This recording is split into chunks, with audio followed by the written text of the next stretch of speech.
வணக்கம், நான் வருண், மதுரை டாப் 5 அகாடமிலிருந்து. இன்னைக்கு குரூப் டிக்கான டெஸ்ட் சீரிஸ் 17ஓட பயாலஜி கொஸ்டின்ஸ் எக்ஸ்பிளைன் பண்ண போறோம். வாங்க போலாம். First question, which process must accompany DNA copying to ensure the formation of functional daughter cell? செயல்படும் திறன் கொண்ட செல்கள் உருவாவதை உறுதி செய்ய டிஎன்ஏ நகலுறுப்புடன் எந்த செயல்முறை நடைபெற வேண்டும் அப்படின்னு கேட்டிருக்காங்க. ஆப்ஷனை பாருங்க. குரோமோசோமல் மியூட்டேஷன் இருக்கு, இது ஆன்சரா வராது. ஆர்என்ஏ டிரான்ஸ்கிரிப்ஷன் ஒன்லின்னு இருக்கு, இதுவும் வராது. புரோட்டோசிந்தசிஸ் ஒன்லின்னு இருக்கு, இதுவும் வராது. அப்ப ஆன்சர் என்னன்னு பாத்தீங்கன்னா இந்த டி தான், creation of additional cellular apparatus. So இப்படின்னா என்ன ப்ரோ அப்படின்னு கேட்குறீங்களா? ஒன்றும் இல்லை, டிஎன்ஏ அண்ட் செல்ஸ் மட்டும் வச்சுக்கிட்டு ஒரு டாட்டர் செல்ஸை ஃபார்ம் பண்ண முடியாது. நம்மளுக்கு எக்ஸ்ட்ராவா, அதாவது அடிஷ்னலா ஒரு செல்லுலார் அப்பரேட்டஸ் தேவை. அது என்னவா இருக்கும்னு பார்த்தீங்கன்னா மைட்டோகாண்ட்ரியா, ரிபோசோம்ஸ், இந்த மாதிரி அப்பரேட்டஸ் தேவை. அப்படி இருந்தால் மட்டும்தான் நம்மளால ஒரு ஃபங்க்ஷனல் டாட்டர் செல்ஸை வந்து உருவாக்க முடியும் அப்படின்னு அதான் கான்செப்ட். ஓகேவா? Why does the amount of DNA not kept doubling during the sexual reproduction in animal? Because option பாருங்க, because both gametes get doubled after fertilization to form a zygote அப்படின்னு சொல்றாங்க. Because both gametes get halved before fertilization to form the zygote அப்படின்னு சொல்றாங்க. Because both gametes get doubled before fertilization to form the zygote அப்படின்னு சொல்றாங்க. Because the both gametes get halved after the fertilization to form the zygote. தமிழ்ல question சொல்றேன். விலங்குகளின் பாலின இனப்பெருக்கத்தின் போது டிஎன்ஏவின் அளவு ஏன் தொடர்ந்து இரட்டிப்பாவது இல்லை அப்படின்னு கேட்டிருக்காங்க. ஓகேவா? இதுக்கு ஆன்சர் பியா தான் இருக்கும். Because both gametes get halved before the fertilization to form the zygote. ஏன்னா சொல்றேன், நம்ம கிட்ட எவ்வளவு குரோமோசோம்ஸ் இருக்கு? 46 குரோமோசோம்ஸ் இருக்கா? ஓகே. மெயில் கேமெட்ஸ் எவ்வளவு குரோமோசோம்ஸ் இருக்கும்? அதே 46 தான் இருக்கும். ஃபீமேல்ஸ்க்கும் அதே 46 தான் இருக்கும். ஓகேவா? சரி, 46 எப்போ இருக்கும்னா பிஃபோர் ஃபர்டிலைசேஷன். ஓகேவா? ஸோ பிஃபோர் ஃபர்டிலைசேஷன் என்ன ஆகுதுன்னு பார்த்தீங்கன்னா இந்த 46 பாதியா கம்மியாகுது, ஹால்வுட் ஆகுது, அதாவது 2 மடங்கு அப்படியே கம்மியாகுது. அப்போ என்ன ஆகும்? 23 23 இப்படி இருக்கு.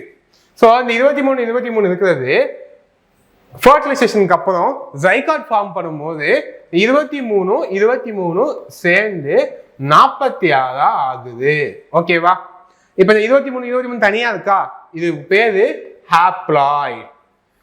ஃபர்டிலைசேஷனுக்கு அப்புறம் என்ன ஆகுது? சேர்ந்து 46 ஆகுதா? இதுக்கு பேரு டிப்ளாய்ட். இவ்வளவுதான் கான்செப்ட். அதாவது என்ன ஆகுது? After fertilization 2n ஆயிருது. என்ன haploid, 2n diploid. ஓகே? அடுத்த கேள்வி, which statement is incorrect about fragmentation asexual reproduction? ஆப்ஷனை பாருங்க. சரி, தமிழ்லையும் ஒரு வாட்டி சொல்லிக்கிறேன். துண்டாதல் பாலிலா இனப்பெருக்கம் பற்றி பின்வரும் கூறுகளில் எது தவறானது அப்படின்னு கேட்டிருக்காங்க. ஓகேவா? Fork formation is a type of fragmentation process. Produces genetically identical offspring அப்படின்னு கேட்டிருக்காங்க. ஸோ இது ஃபர்ஸ்ட் கேட்டுன்னு எனக்கு தெரிஞ்சு போச்சு, இதுதான் ஆன்சர்னு சொல்லிட்டு. ஏன்னு சொல்றேன். ஸோ இப்போ பாருங்க, produces a genetically identical offspring அப்படின்னு சொல்லியிருக்காங்க. இதுக்கு முன்னாடி கிளாஸ் நான் என்ன சொல்லியிருப்பேன்?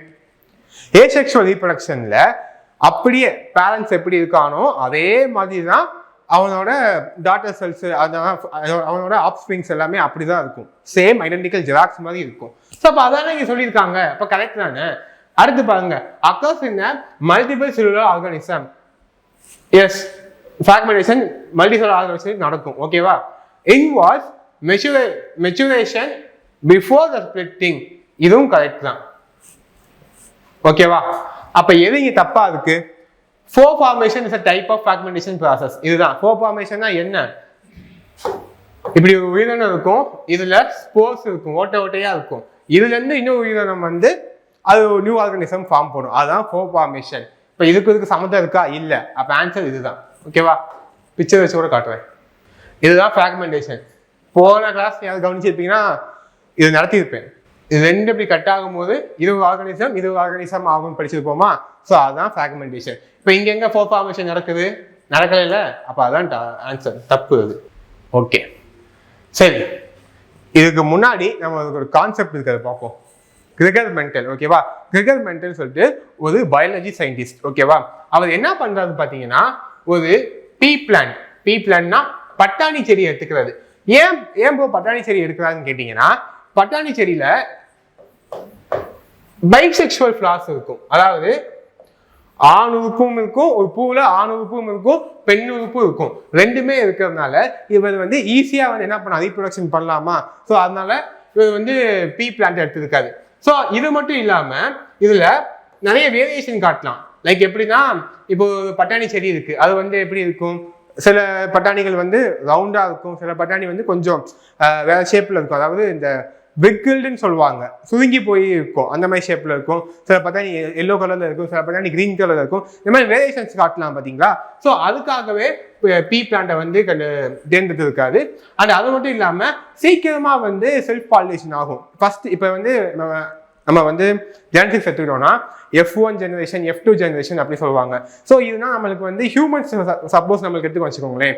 இப்போ என் ஜெனரேஷனுக்கு அப்புறம் என்னோட பையன் வருவான். அப்போ ஒரு ஜெனரேஷன் கேப் இருக்கு பார்த்தீங்களா? கிட்டத்தட்ட ஒரு 30-40 வருஷம் கழிச்சு தான் இன்னொரு ஜெனரேஷன் பார்க்க முடியும். ஸோ அதனால நம்ம மனுஷங்கிட்ட இந்த மாதிரி டெஸ்ட்னா பண்ண முடியாது. ஸோ பீ பிளான்ட்ல ஈஸியாக அப்படி பண்ணிடலாம், டக்குன்னு ஒரு F1 ஜெனரேஷன் டக்குன்னு முடிஞ்சிடும். ஸோ அதனால தான் பீ பிளான்ட்டை வந்து அவர் வந்து தேர்வு பண்ணியிருக்காரு. ஓகேவா? சரி, தேர்வு பண்ணிட்டாரு. ஃபர்ஸ்ட் ஒரு டாலான பிளான்ட்டையும் ஒரு ஷார்ட்டான பிளான்ட்டையும் வச்சு அவர் என்ன பண்றாருன்னா ரீப்ரொடக்ஷன் பண்றாரு, பாலினேஷன் பண்றாரு. இந்த டீ இருக்கு பாத்தீங்களா, டால் பிளான்ட், இது வந்து டாமினன்ஸ் இன் நேச்சர். இந்த ஸ்மால் டீ அதாவது ஷார்ட் பிளான்ட் இது ரிசர்சிவ் இன் நேச்சர். ஓகேவா? இப்போ என்ன ஆகுது? இந்த டீயும் வந்து சேருது, நம்மளுக்கு ஒரு பெரிய டீ ஒரு சின்ன டீ அப்படி கிடைக்குது. இதுதான் F1 ஜெனரேஷன். ஸோ F1 ஜெனரேஷன்ல நம்மளுக்கு என்ன கிடைக்குதுன்னா டாலான பிளான்ட் தான் கிடைக்குது. எப்படி ப்ரோ டாலான பிளான்ட் கிடைக்குதுன்னு சொல்றீங்க? இங்க ஸ்மால் டீ இருக்கு அப்படின்னு கேட்டீங்கன்னா நான் என்ன சொன்னேன்? கேபிட்டல் டி வந்து டாமினன்ஸ் இன் நேச்சர். அப்ப டாமினன்ஸ் கேரக்டர் தான் வரும். ஓகேவா? அப்ப ஃபர்ஸ்ட் ஜெனரேஷன்ல எல்லா செடிகளுமே டாலா இருக்கு. ஓகேவா? சரி, இப்போ செகண்ட் ஜெனரேஷன் இருக்கிறேன்,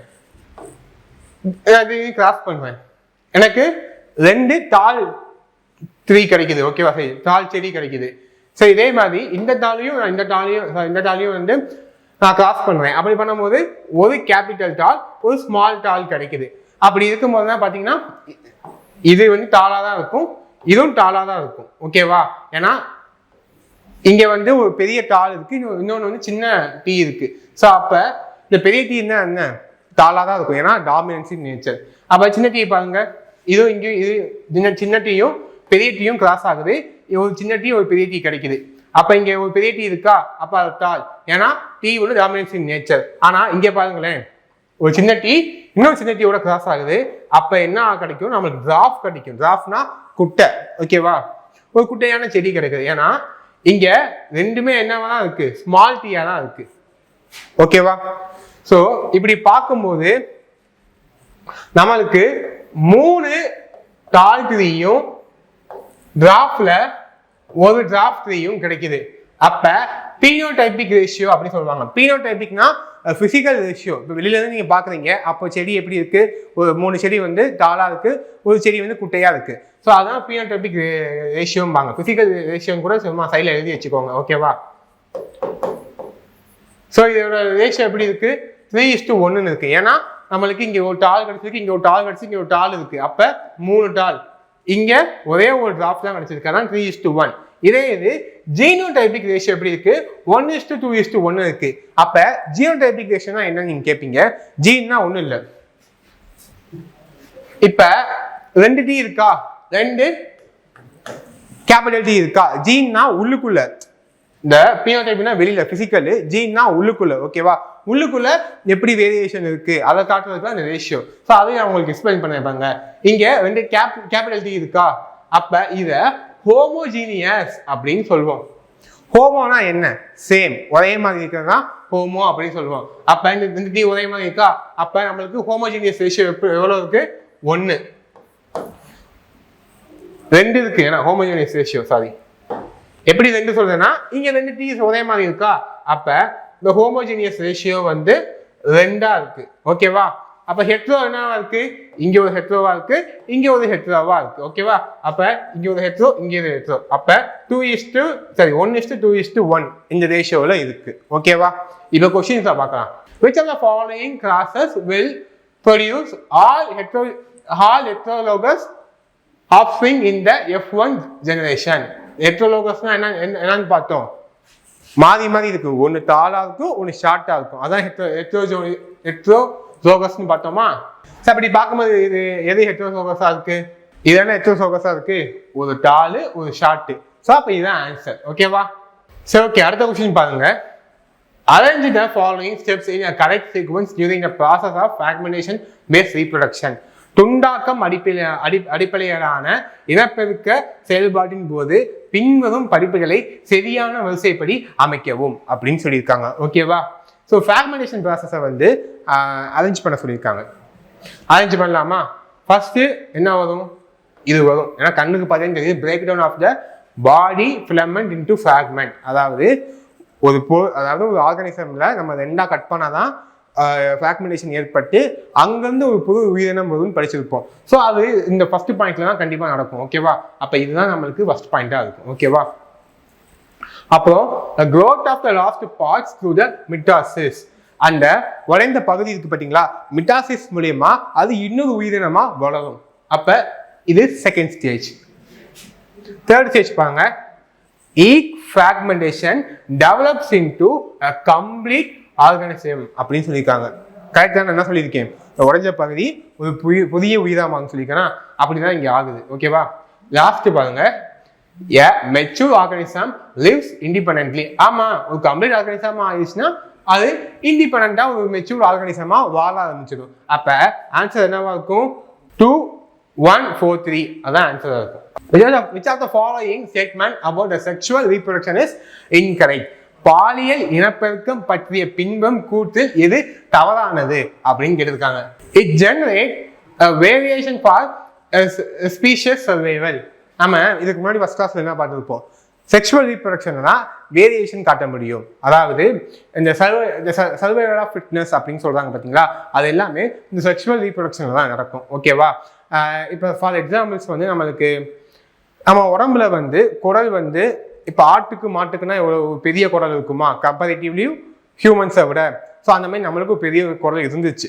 அது ஏன் அப்படின்னா நம்ம ஃபர்ஸ்ட் வேட்டையாடி சாப்பிட்டது இல்லை, இந்த இலத்தலைகள்லாம் சாப்பிட்டோம். அப்படி சாப்பிடும்போது நம்மளுக்கு செல்லுலூஸ்ன்னு சொல்லக்கூடிய ஒரு பொருளை டைஜஷன் பண்ணுறதுக்கு நம்மளுக்கு பெரிய குரல் தேவைப்பட்டுச்சு.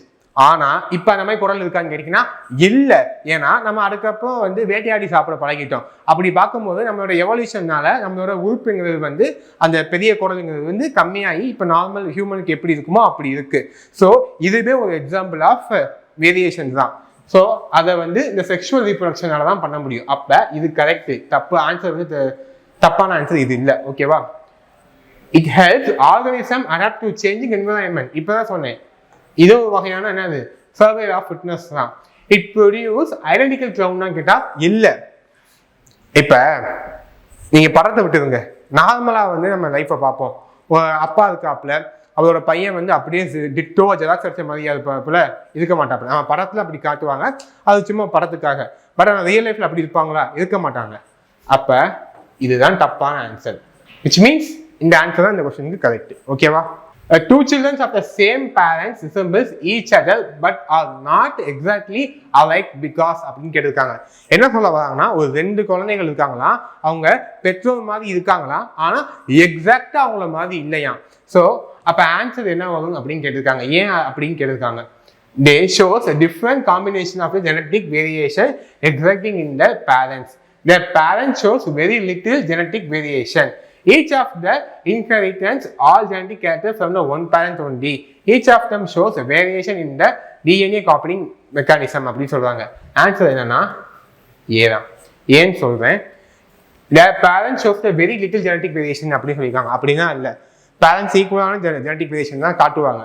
அப்ப இது வராது. Each of the following inheritance are all genetic characters from one parent. எதுவும் ஒரு பேரண்ட்ல இருந்து மட்டும் தான் வருதா ஜீனு? இல்லை, 2 பேரண்ட்ல இருந்து வருது. அப்போ இதுவும் இல்லை. வேரியேஷன்ல வந்து each of them shows a variation in a DNA copying. இதுவும் தப்பு. அப்ப இது என்ன சொல்றாங்கன்னு பாத்தீங்கன்னா, ஒரு 2 பேரண்ட்ஸ்ல இருந்துமே ஒரு கேரக்டர்ஸ் வரும். ஓகேவா?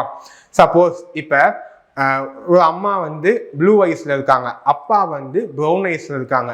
ஸோ இந்த 2 கேரக்டர்ஸுமே வரும். அந்த 2 கேரக்டர்ஸுமே ஏதாச்சும் ஒன்று தான் குழந்தைக்கு வரும். பட் அந்த 2 கேரக்டர்ஸுமே ஒரு கன்சிடரேஷன்ல இருக்கும். ஓகேவா? 2 பேர் ஜீனுமே அங்க இருக்கும். ஸோ அதுதான் ஆப்ஷன் ஏ.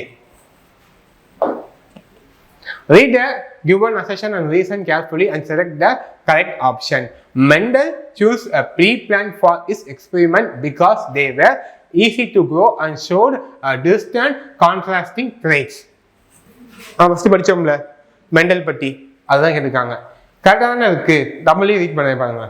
மெண்டல் தனது சோதனைகளுக்கு பட்டாணி தாவரங்களை தேர்ந்தெடுத்தார், ஏனில் அவற்றை வளர்ப்பது எளிதாக இருந்ததுடன் அவை தனித்துவ மாற்றப்பட்ட பண்புகளை வெளிப்படுத்துகிறது.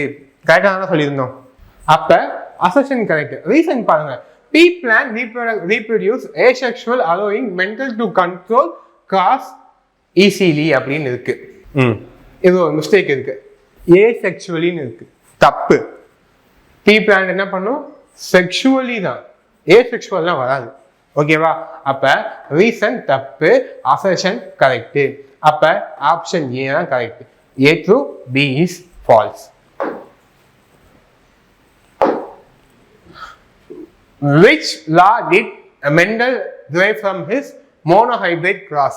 மெண்டல் தனது ஒரு பண்பு கலப்பிலிருந்து எந்த விதிகளை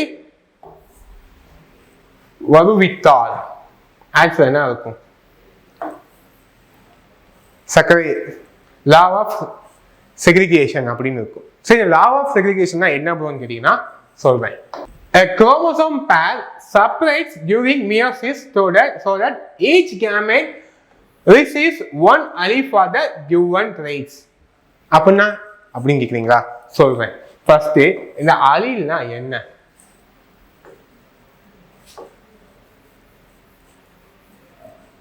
allelesனா இப்போ நான் ஃபர்ஸ்ட் சொன்னேன் பாத்தீங்களா, ஒரு 2 பேரண்ட் இருக்காங்க.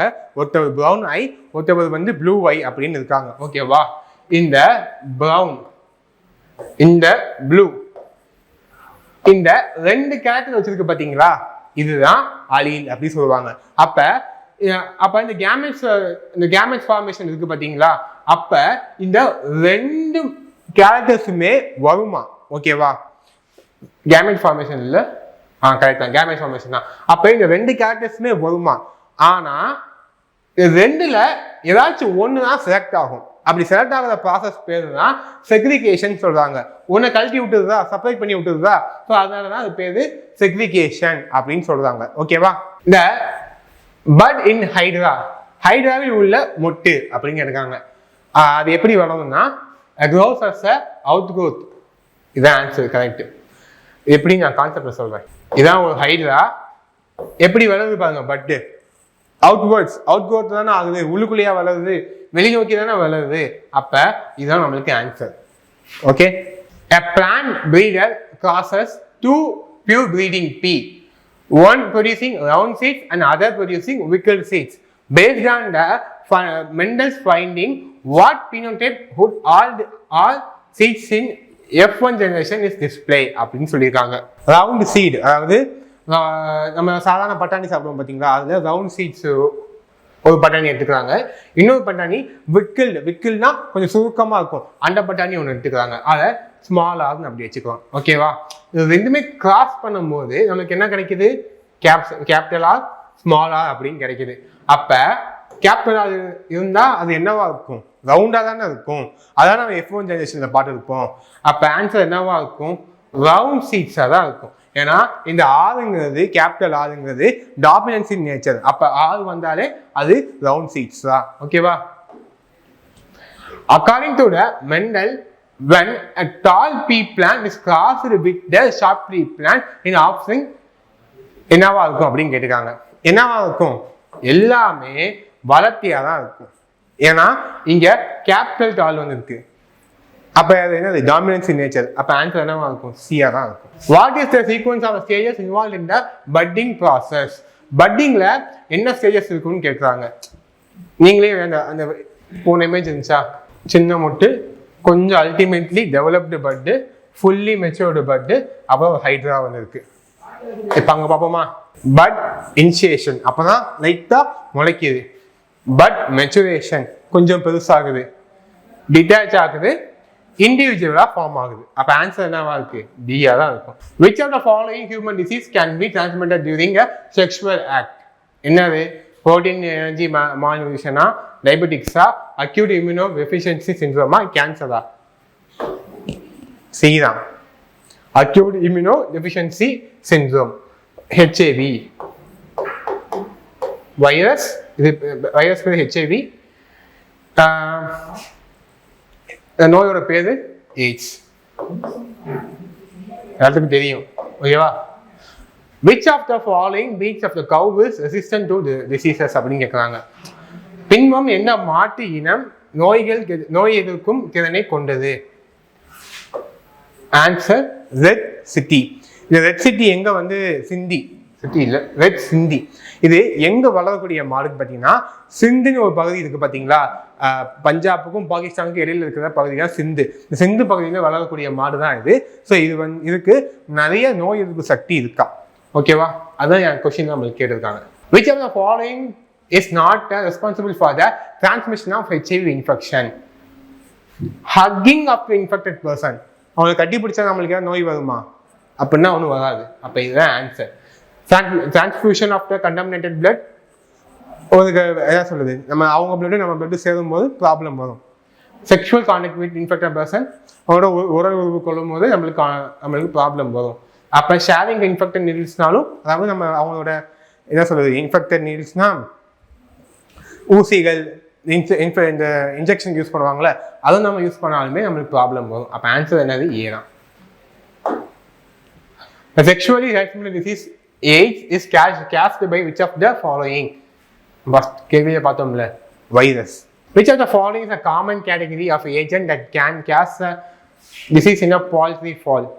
சரி, இப்போ கோழி வளர்ப்பு இருக்குல்ல, அதில் எது வந்து ஈஸியாக எதனால வந்து நம்மளுக்கு வந்து டிசீசஸ்னா கேஸ் ஆகுது அப்படின்னு கேட்டிருக்காங்க. எதனால? பியூர் ஜெனட்டிக் ஃபேக்டரா? இல்லை, அப்படியே ஒன்றும் இல்லை. ஜெனட்டிக் ஃபேக்டர் மூலியமான நோய்கள் வராது. விட்டமின்ஸ் அண்ட் மினரல்ஸ் ஒன்லியா? அதனாலையும் வராது. சன்லைட்ல அதாவது சூரிய ஒளி படுறதுனாலயா? அப்பயும் வராது நோய்கள். இந்த பாக்டீரியா, வைரஸ் அண்ட் ஃபங்கினால தான் வரும், ஓகேவா? பின்வருவற்றுள் எது கோழி இனங்களில் நோய்களை ஏற்படுத்தி கூடிய காரணங்களின் ஒரு பொதுவான வகையாகும்? ஆன்சர் என்னது? வைரஸ், பாக்டீரியா மற்றும் பூஞ்சைகள். Which of the following best describes the nutrition process in the amoeba?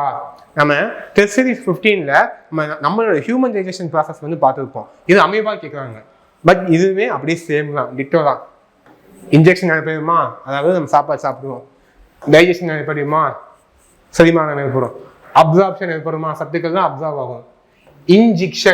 ஈஜிக்ஷன் அதாவது வெளியேற்றுதல், அது நடைபெறுமா? நடைபெறும். அப்ப ஏதான் answer. Some organism takes in whole food material and break it down inside the bodies. This is called என்ன nutrition அப்படின்னு கேட்குறாங்க, ஓகேவா? ஹாலோயிக் nutrition. ஹாலோயிக் nutrition தான் ஒன்றுமே இல்லை.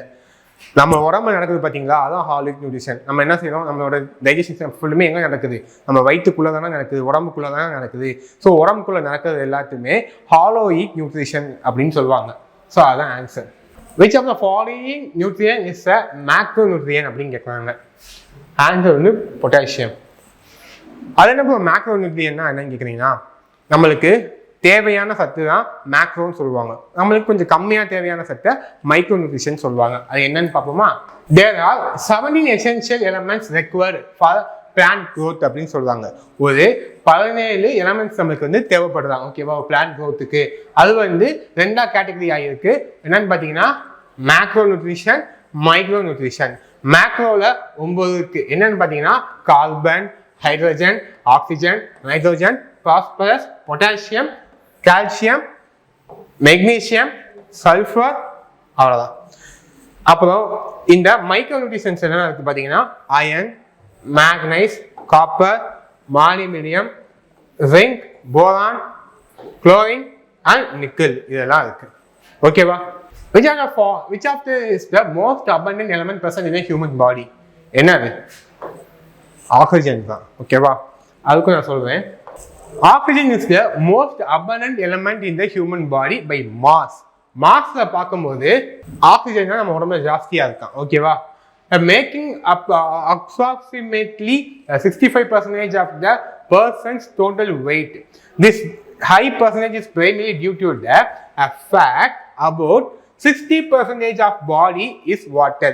நம்ம உடம்புல 60% of என்ன அடங்கியிருக்குன்னு பார்த்தீங்கன்னா வாட்டர் தான் அடங்கியிருக்கு. ஓகேவா? அதனால தான் இந்த வாட்டர்ல என்ன இருக்கு? H2O ஆக்சிஜன் இருக்கா? ஸோ அதனால தான் நம்மளுக்கு நம்ம உடம்புல ஆக்சிஜன் நிறைய இருக்குன்னு அப்படின்னு சொல்றாங்க. Okay, which of the following food is called body building food?